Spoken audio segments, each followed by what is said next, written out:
歡迎返到嚟節目時間。由12個非政府組織組成嘅 Stop Marketing to Kids 停止對孩童行銷聯盟，致力於呼籲聯邦政府立法禁止針對16歲及以下孩童嘅食品廣告行銷，認為呢一啲嘅食品廣告影響小朋友選擇飲食。咁究竟點解要立法呢？咁家長又應該點樣確保小朋友飲食均衡健康一啲呢？我哋一齊嚟繼續了解。嗰啲嘢啦，咁由你想要嘅嘢冇啦。今日喺列治文公眾圖書館入面舉辦嘅食的健康講座，吸引咗好多人嚟參加。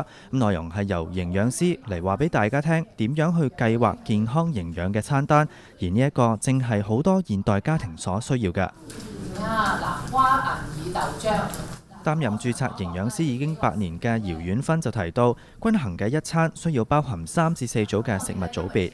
最好咧用翻呢一個盤嚟計啦。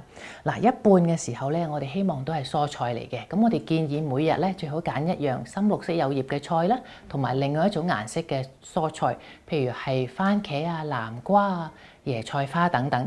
咁1/4咧可以係一啲優質嘅蛋白質喎，即係包括一啲瘦嘅肉啦、豆腐啦、豆啦、雞蛋啦、雞肉啦、魚肉啦，全部都係屬於蛋白質嚟嘅。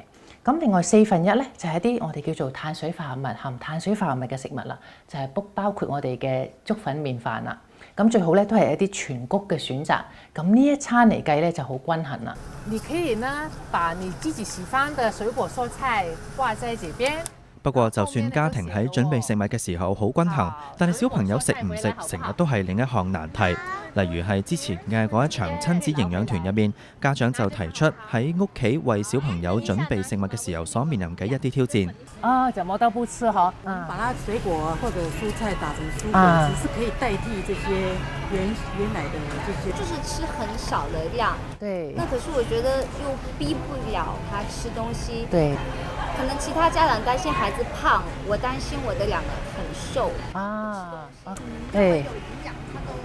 他都不吃嗬，然後營養師就表示，小朋友對於新嘅食物有時需要嘗試10至到15次先至會習慣或者係接受。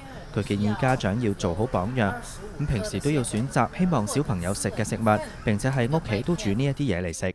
咁父母嘅角色咧就係幾樣嘢喎，喺邊度食、幾時食，同埋準備啲咩食物啦。咁小朋友嘅角色咧就係食幾多同埋食唔食。咁呢個 concept 咧，第一次聽可能覺得好似我哋平時唔係咁樣俾小朋友食嘢嘅喎，係要規定佢食幾多，或者要食完先至可以落去嗰張離開嗰張飯台。咁其實可能呢個觀念上咧要分翻清楚啦。如果大家都知道大家嘅角色嘅時候咧，就會少咗啲爭拗噶啦。另外，仲可以訓練小朋友一齊準備食物，藉此引起佢哋對飲食嘅興趣。譬如係用一啲乳酪加啲生果，咁可以叫小朋友咧幫手滗啲水果落去啲乳酪嗰度，咁佢就唔係淨係知道原來食物係一啲包裝嘅食物，全部都喺個盒出嚟或者喺個樽出嚟嘅，咁佢又見到個食物點樣處理啦，係點樣購買翻嚟啦，點樣清洗啦，同埋點樣可以咧放咗喺個餐桌上邊。佢亦都建議家長可以參考加拿大食物指南，當中列明每一個年齡族群飲食營養嘅份量同埋有啲乜嘢選擇，咁同時亦都列出相關營養成分嘅替代品，咁樣就能夠確保每日嘅飲食均衡。咁此外喺購買食物嘅時候，亦都應該以全食物為主，即係唔好咧一入去咧就去咗嗰啲全部係加工嘅食物啦，或者係包裝嘅食物嗰度，咁係個超級市場嘅外圍。咁你發覺咧嗰度嘅地方咧，大部分都係一啲新鮮嘅水果蔬菜啦，一啲麵包類啦、牛奶啊、鈣質豐富嘅食物啦，同埋一啲新鮮嘅肉類。咁你第一個站咧去咗嗰幾度啦。咁對於唔少小朋友都中意嘅薯片、糖果、朱古力等嘅零食，姚婉芬就建議家長唔好完全禁止，而且係喺買之前先定好規則同埋限制數量。咁例如係一次一種，而且係選擇細包裝嘅。而家長亦都可以教年齡大一啲嘅小朋友學識睇食物嘅成分標籤。如果成分表越長，同埋越多一啲名你係唔識嘅，一啲化學名稱好多嘅，咁嗰樣食物呢，就代表咧係好多時候咧都係高度加工嘅食物嚟嘅。咁同埋你諗下喎，你而家長緊高喎，你而家長緊大喎，係需要好多營養素喎。咁需要營養素係包括啲鈣質啊、蛋白質啊、鐵質啊。咁如果你睇嗰一包食物上邊，佢個標籤全部呢啲重要嘅營養素都係零嘅，但係糖分啊、鹽分啊嗰啲好多嘅話咧，咁嗰包食物咧就係俾唔到你咩嘅營養素啦。佢強調好多健康問題唔係淨係基因遺傳，好多時候同家庭嘅飲食習慣有關，因此培養小朋友健康嘅飲食習慣相當重要。大部分嘅時間咧食嘅嘢唔好話太重口味啦，均衡啲啦，多啲選擇啦。咁佢到佢大個時候咧，患一啲慢性疾病嘅機會會少啲啦。譬如糖尿病、心臟病，其實呢啲疾病咧有年輕化嘅趨勢嘅，因為我喺診所裏做咧，好多時候咧20幾歲咧都可能已經有脂肪肝。30幾歲咧都已經有糖尿病，咁其實係同佢哋嘅飲食習慣係好大關係嘅。佢建議家長一旦發現有任何飲食上嘅問題，可以嘗試諮詢專業人士，避免家長同小朋友因為飲食而發生爭拗。另外，佢亦都表示，包括自己在內嘅註冊營養師公會都好反對食品公司利用廣告去吸引小朋友買一啲唔健康嘅食物。嗰啲廣告裏邊好多嘅食品咧，都係一啲高糖分、高鹽分或者係高油分嘅食物，咁營養價值並唔高嘅。如果少啲嘅朋友嘅，咁就話俾佢聽啊，通常咧有卡通片啊，或者係一啲好鮮豔顏色嘅食物咧，好多時候咧入邊都唔係有啲咁健康嘅嘢嘅喎。佢廣告咧係希望你咧同買多啲佢呢一類嘅食物咯。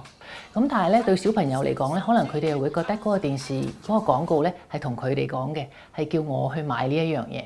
咁佢解釋俾佢聽之後咧，如果係大個啲嘅小朋友，佢當然可以明白到啦。你可以同佢講啊，呢啲其實係一個廣告嘅手法嚟嘅。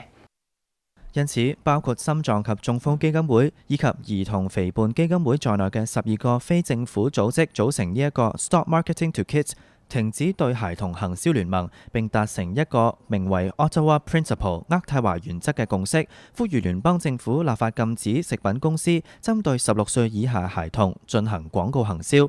阿 Mark 就提到，魁北克自80年代初期就有類似嘅立法，成效顯著。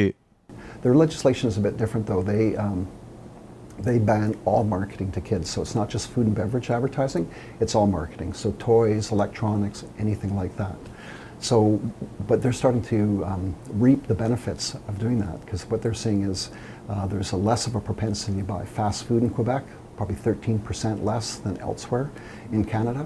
They're seeing lower childhood obesity rates in certain age groups, younger age groups. They're seeing higher physical activity. 其實喺超過10年前已經有人提出有關嘅擔憂，當時業界表明會自我規管。不過阿 Mark 就話，根據研究報告嘅發現，業界自我規管根本失敗。A number of the big food and beverage industries or companies signed on to this agreement, and then they ran it for a number of years. And they did an evaluation, and we saw the evaluation, and it was an abject failure. So they said, well, we'll tighten up our criteria. We'll do a better job. So they've had 2 kicks at the can, and still it's a failure. Actually, what we found in that research is that the signatories to that agreement were probably the worst offenders. So in fact, the ones that said they were going to stop the marketing actually did more. And we also saw a shift from television more into the internet and online. 記者亦都就此向代表業界嘅協會要求回應，不過喺截稿前未獲得任何嘅回覆。而阿 Mark 就表示，立法只係解決問題嘅第一步。It's not the panacea, but we have to go upstream in preventing things like obesity and heart disease and diabetes. So if you go upstream and you can kind of turn off the tap, we know that of the marketing that we know has an influence, it's going to make an impact.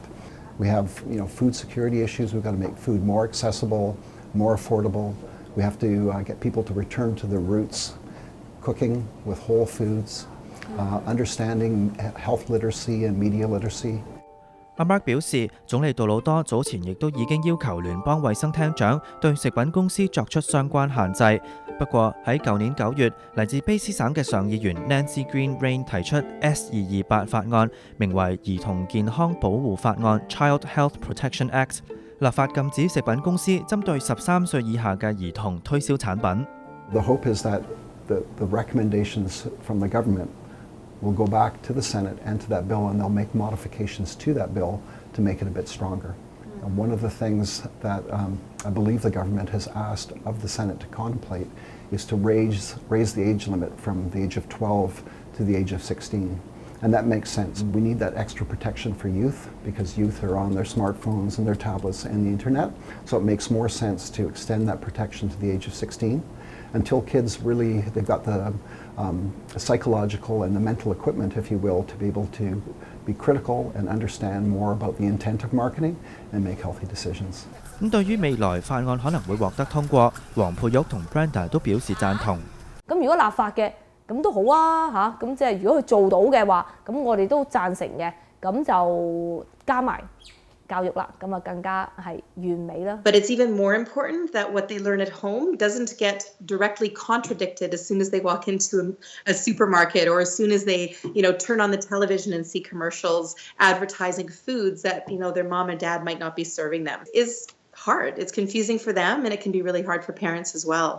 童年對一個人嚟講係生長同發展嘅重要階段，培養小朋友認識食物，養成佢哋嘅健康飲食習慣，確保均衡攝取營養都係家長肩負嘅責任，咁樣先至能夠確保小朋友健康成長。好啦，今集嘅節目時間差唔多。如果想睇返今集節目，可以上網重溫。有意見嘅話，可以電郵俾我哋。多謝收睇，再會。